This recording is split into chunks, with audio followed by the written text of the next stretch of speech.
Actually क्या है, बच्चों को अब गाइडेंस अलग लगने लग गया ना। बच्चे बोल रहे मम्मी आप आजकल पेपर नहीं पढ़ रहे हो, और ये बोलते हैं कि बच्चों 1-1 घंटा पेपर पढ़ना चाहिए। तो अब बच्चों को मतलब ऐसे लग रहा है कि न तो मेरा ले पाएंगे न इनका ले पाएंगे, तो बच्चे फिर एकदम डिस्टर्ब हो रहे हैं। हाँ, ये बहुत बड़ी विकृति है, ये वास्तव में इतनी बड़ी विकृति है। अच्छी जगह पे है ये, है ना। अब जैसे मान लीजिए आपने मोबाइल बंद कर दिया बच्चे का, और बच्चा भी एग्री है, कोई दिक्कत नहीं, और बच्चा कुछ दिनों बाद वो नॉर्मल लाइफ में आ जाता है, मोबाइल की जिद नहीं करता, टीवी की जिद नहीं करता। लेकिन फिर घर वाला कोई न कोई ऐसा, क्योंकि अपने इंटरेस्ट को कंट्रोल नहीं कर पा रहा कोई आदमी, घर वाला मान लो, तो वो कहेगा मैं तो टीवी देखूंगा, मैं तो न्यूज़ देख रहा हूँ, कुछ थोड़ी देख रहा हूँ। कोई कहेगा मैं तो कथा देख रहा हूँ, कुछ थोड़ी देख रहा हूँ, हैं। तो वो ऐसा कर करके फिर वो बच्चे भी देखते हैं। अब कथा देखेंगे तो बीच में ऐड आना ही है, न्यूज़ देखेंगे तो ऐड भरमार पड़ी है, तो वो बहुत सारा अट्रैक्शन वहाँ पे फिर आता है, तो फिर वो दिमाग वहाँ चला जाता है। तो अब क्या कि वो सहयोग नहीं मिल पाता, क्योंकि घर का ऐसा संदर्भ नहीं है और घर का ऐसा वातावरण नहीं है कि वो बच्चों के लिए अनुकूलता वाला हो। अनुकूल है ही नहीं। अब घर में बहुत सारे आचार विचार वाले लोग आते हैं। मान लीजिए कोई मिलने वाला मेहमान ही आ गया, कोई या कोई दोस्त आपके आ गए, कोई सहेली आ गई, तो वही कह देंगे अरे बच्चे को आप टीवी के लिए मना कर रहे हो, हमारे बच्चे तो पूरे दिन टीवी देखते हैं, हमारे बच्चों को तो वीडियो गेम ला के दे दिया, वो पूरे दिन गेम खेलते हैं। ये लो साहब, बच्चे के दिमाग में तो वो बात चली गई। अब आप उसको कैसे डिलीट करोगे? अब वो नेगेटिव थी कि सही थी, लेकिन वो बच्चा भी चाहता ही है स्वाभाविक, क्योंकि उसके संस्कार जन्मों जन्मों से ऐसे ही रहे हैं पतन के वाले। तो पतन के जितने भी संसाधन उसको अच्छे लगते हैं, स्वाभाविक ही अच्छे लगते हैं। तो वो पतन वाला रास्ता अच्छा लगता है, इसलिए वो एक फिट हो गया दिमाग में। अब वो फिट आप निकाल नहीं पाओगे। अब वो ही समस्या है एक, क्योंकि वो घर का जो ऐसा परिवेश नहीं है। हाँ, यदि घर में लोग सभी अनुकूल हो और सभी बच्चों के हित की बात सोच करके अपने इन विकारों पे थोड़ा कंट्रोल कर सके, और कम से कम बच्चों के सामने तो बिल्कुल ही नहीं करें ऐसी चीज़ें, तो वो ठीक रहे। ये तो अब क्या करें, ये तो समस्या है ही। इसमें आप बताते हैं भैया साम दाम दंड भेद, कैसे क्या बोल रहे थे आप बीच में, फिर वो बात अधूरी रह गई थी, आप बता रहे थे ऐसा कुछ मुझे। हाँ, वो आपको तो मैं यही कह रहा था भी देखो, आपको हर तरह से समझ लेना चाहिए, और आपके श्रीमान भी यदि चाहते हैं समझना तो मैं उनको भी अच्छे से समझा सकता हूँ। लेकिन वो समझ बरकरार जब ही रह सकती है जब अनुष्ठान वो पूरा करें, है ना। यदि अनुष्ठान को वो पूरा कर लेंगे तब तो उनकी समझ जो है वो स्थायी रह जाएगी। अन्यथा तो एक बार तो समझ में आ जाएगी बात, 2-4 दिन में वापस भूल जाएंगे उसको, हैं। क्योंकि वो महाअपराध जो है उसकी वजह से वो बुद्धि स्थिर नहीं रह पाती है, क्योंकि ठाकुर जी का ऐसा सिस्टम और विधान बनाया हुआ है, जो भी महाअपराधी होते हैं उसकी बुद्धि को वो विकृत बना देते हैं। और जिनका फिर लक्ष्य उसको वो महाअपराध को महाअपराध भी नहीं समझे, तो कम से कम उनकी बुद्धि जो है कभी भी विकृत हो सकती है, किसी भी क्षण विकृत हो सकती है, कहीं भी विकृत हो सकती है। इसलिए वो एक संशयात्मकता बनी रहती है, वो एक डाउटफुल सिस्टम रहता है। लेकिन वो कुछ दिन के लिए तो कन्विंस रहेंगे, लेकिन फिर स्थायी नहीं रहेगा। हाँ, अब वो चाहते हैं कि स्थायी कैसे रहे ये मेरी बुद्धि, तो ऐसा ही कुछ क्रियाएं बताएंगे जिसको वो कर लेंगे यदि, तो वो स्थायी रह जाएगा। इसका कोई तंत्र मंत्र नहीं है, लेकिन एक स्वाभाविक क्रियाएं हैं, तो वो क्रिया करें तो वो स्थायी हो जाएगा। क्योंकि उस क्रिया के माध्यम से ठाकुर कृपा कर देंगे। थोड़ा वो आक्रोश जो है ना, श्री नरसिंह भगवान, आज श्री नरसिंह जयंती भी है, तो वो थोड़ा अपना आक्रोश जो है कम कर देंगे कि चलो कोई बात नहीं, देर आया दुरुस्त आया, ये सुधरने की बात कर रहा है इसलिए छोड़ देता हूँ। तो इसलिए वो बुद्धि थोड़ा सा नॉर्मलाइज कर देते हैं। बता दीजिए भैया। क्या आप बोल रहे हैं ना कि जैसे 2-4 चीजें बता देंगे। नहीं, उनको समझाया जा सकता है। आप तो खैर ऑलरेडी काफ़ी कुछ समझ चुके हैं, और लेकिन आपको इतना ही आपको तो इतना ही समझना है कि कैसे भी करके आप बच्चों को उन स्कूलों में मत भेजो, आप बच्चों को स्कूल्स में मत भेजो बस।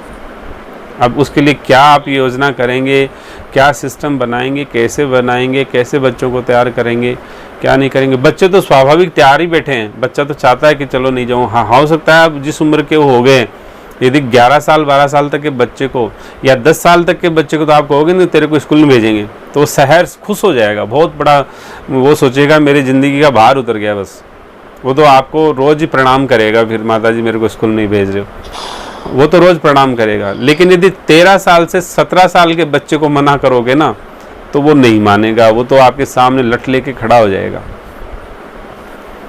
तो वो चीज़ है। और 17 के बाद तो लठ मारेगा सामने से, फिर तो आपको वो आप क्या वो आपको सिखा देगा अच्छे से। इसलिए वो एक सिस्टम है, ऐसी चीज़ें हैं। तो उसी एक समझ से और समझ से अपन इस चीज़ को करें। मैंने तो बात वही प्रसंग चल रहा था कि भाई वैश्य समाज के बच्चे तो अधिकांश तो व्यापार ही करते हैं, और जो व्यापारी नहीं होते उनको गरीब समझा जाता है, उनको तो ऐसा समझा जाता है, उपेक्षित समझा जाता है समाज में। तो व्यापार ही करना है तो व्यापार में ही मान लो लगा दो सीधे, बचपन से ही मान लो, कोई बात नहीं, तो ही कम से कम वो उस षड्यंत्र से तो बचेंगे। तो कुछ भी करके, हालांकि हमारा उद्देश्य ये नहीं कि व्यापार में लगा दो, मैं तो एक कहा है कि इससे निकृष्ट तो ये भी है, भाई व्यापार से निकृष्ट भी है वो चीज़, क्योंकि यहाँ वो पिता के सानिध्य में रहेगा, माता के सानिध्य में रहेगा, घर वालों के सानिध्य में रहेगा, कम से कम वो जो बिगाड़ने वाले लोगों के सानिध्य में तो नहीं रहेगा। जैसे आज ये बता रहे हैं दिल्ली की कोई घटना, तो वो ऐसे लोग सिस्टम में तो नहीं फंसेगा वो।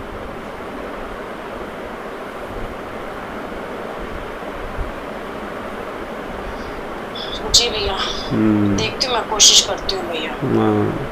नहीं, इसमें समझा भी जा सकता है। कई क्वेश्चन आएंगे, कई चैलेंजेस आपको लगेंगे, हैं बच्चों को लगेंगे, आपको लगेंगे, उनको लगेंगे। तो उन चैलेंजेस का क्या समाधान है और क्या एक प्रोटेक्ट वे है जिसमें कोई समस्या ही नहीं है, उसको आप चूज कर सकते हैं। भाई होता है ना कि समझ समझ कर हम कदम बढ़ा सकते हैं, तो समझ समझ के भी कदम बढ़ाया जा सकता है। हाँ, सुबह मैं इनको बोल रही थी कि तो ना ये बोले कि बच्चों को कोई साधु थोड़ी बनाना है। हाँ, ये बात है ना। अब आप बताओ, अब ये हमारे जाजू जी ने बड़ी एक गलती बात करी थी। जाजू जी ने क्या होता है कि एक जिसका भाव साधुता वाला होता है ना, मान लीजिए कि आपको साधु का जीवन अच्छा लगता है, आपको एक सात्विक जीवन अच्छा लगता है, तो आप एक भाषा कहेंगे कि साधु, कि साधु बनाना है मुझे। तो साधु कोई विरक्ति का नाम साधु नहीं है। हम साधु को एक्चुअली समझते नहीं साधु है कौन। यदि भगवान श्री कृष्ण साधु बोल रहे हैं तो साधु का मतलब सारे को विरक्त थोड़ी बना रहे हैं। वो साधु का मतलब ये है कि उनका कैरेक्टर जो है वो बहुत ही सकारात्मक हो जाएगा। 100% जिसका सकारात्मक कैरेक्टर होता है वो साधु होता है। जिसका ध्येय जो है, जिसका ध्येय सद जाता है वो साधु होता है। स्वामी ही जिसका एकमात्र लक्ष्य होता है वो साधु होता है। तो उसमें बाकी व्यवधान थोड़ी है कि वो गृहस्थी में नहीं रहेगा वो, लेकिन जन समाज में साधु की पिक्चर कुछ और है। तो वो इसलिए उस पिक्चर की वजह से रिजेक्ट आपको करते हैं, रिएक्ट करते हैं। नहीं तो हर इंसान साधु बनना चाहता है, हर इंसान बच्चों को साधु ही बनाना चाहता है। भाई कौन चरित्रवान नहीं बनाना चाहता, कौन अच्छा संस्कार नहीं देना चाहता, सभी चाहते हैं, लेकिन उनको नहीं समझ है इसलिए वो ऐसा करते हैं। तो ऐसी बात नहीं है। तो जाजू जी ने भी ये कहा, तो हमारा तो यहाँ हम तो सनातन के सिस्टम से जीवन जीते हैं। हमारे यहाँ सिस्टम ये है कि हम तो वास्तव में हकीकत बात कर रहे हैं। सनातन के सिस्टम में ये भी सिस्टम है कि यदि बहुत ही होनहार और बहुत ही ज़्यादा कुछ प्रकाशमान दिव्यमान यदि कोई चरित्र है तो उनका तो मल्टीपल मैरिजेज होनी चाहिए। कहना मतलब उनकी एक नहीं अनेक शादियाँ होनी चाहिए। तो जिससे क्या है कि हमारा धर्म, हमारी संस्कृति ये बचने के कुछ चांसेस बढ़े। और वो कह रहे हैं घर पे जा कर के कि साहब हम तो इनको बाबा जी बना देंगे बच्चे को। तो साहब हम तो बेसिक 3 साल से तो इसी समस्या से ग्रसित हैं। पूरे भारत की अच्छी सी जगह जाके बातें करते हैं, तो हमको तो एक ही भी दृष्टांत नहीं मिला आज तक जिसमें हम 3 साल में एक प्रश्न लेके घूम रहे हैं। जीवन में एक ही प्रश्न पूछ रहे हैं पहली बार, उसका एक ही जवाब नहीं आज तक नहीं मिला कहीं से। तो हमारी सनातन कहती है कि ज्ञानवान को ही गृहस्थ का अधिकार है, अज्ञानी को तो बिल्कुल अधिकार नहीं है। अज्ञानी कोई संतान है तो माता पिता को उसका ब्याह भी नहीं करना चाहिए, या तो उसको ज्ञान प्रदान करे पहले, फिर वो शादी करे। आप लोगों ने देखा होगा जब ये पाणी ग्रहण संस्कार होता है या जो चीज़ें होती हैं, जब भी ये सिस्टम होता है, तो आप लोग देखोगे कि वहाँ पे जो विप्र आते हैं वो एक आपका वहाँ पे सारे संस्कार करते हैं, उपनयन संस्कार भी करते हैं, सब संस्कार करते हैं। उसका कारण क्या है कि अज्ञानी को ज्ञानी बना रहे हैं साहब हम इस सिस्टम से, सूक्ष्म रूप से। क्योंकि शास्त्रोक्त विरुद्ध यदि कोई रीति से वो कर्मकांड करेंगे तो सफल नहीं होगा। लेकिन अब किसी मूड के साथ में, किसी शराबी कबाबी नशेड़ी के साथ में ये क्रिया करने से लाभ क्या होगा? कुछ नहीं होगा। तो वो ये रास्ता नहीं है उसका। शास्त्र की आज्ञा है कि ज्ञानवान को ही शादी का अधिकार है और अपनी कन्या की शादी सिर्फ और सिर्फ ज्ञानी से करनी चाहिए। तो ज्ञानी कौन है उसकी व्याख्या तो शास्त्र में सब जगह लिखी है। तो जिसको जो मानता है या जो जानता है वही ज्ञानी होता है। अपने को जो जानता और मानता है उसी को ज्ञानी समझ सकते हैं हम। तो ये एक सबसे बेसिक प्रॉब्लम है। तो सनातन का पालन का मतलब साधु नहीं बनाना है। सनातन का मतलब, पालन का मतलब है सामर्थ्यवान प्रदान करना है, उसको सामर्थ्यशाली बनाना है, अद्भुत बनाना है उसको। अब ये एक भ्रम है लोगों का, समाज में भ्रम चल रहा है, तो क्या करें? इस भ्रम को मिटाने का ही तो एक साइंस चाहते हैं कि डेवलप होना चाहिए समाज में।